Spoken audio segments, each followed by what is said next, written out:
बड़ी लच लच बड़ी लच लच बड़ी लच लच करै छ किशनपुर बाजार सुपौल। फौजी तोहर फौजी तोहर फौजी तोहर काबर फौजी तोहर काबर लच करै छ आ फौजी तोहर काबर बड़ी लच लच करै छ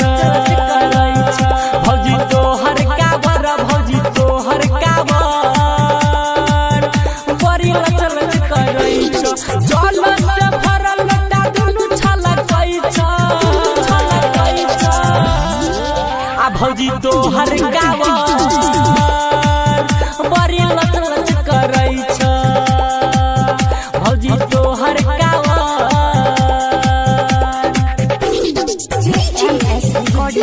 आ भौजी तोहर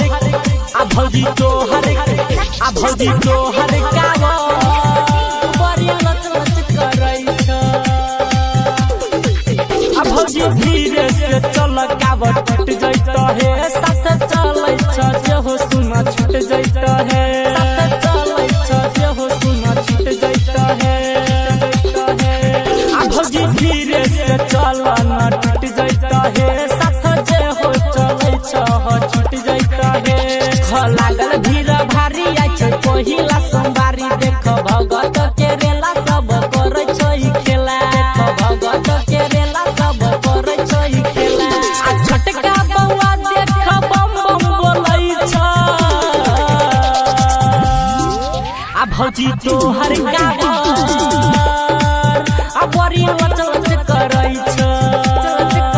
ये भौजी तोहर काबर भौजी तोहर काबर आ भौजी तोहर आ भौजी तोहर आ भौजी तोहर काबर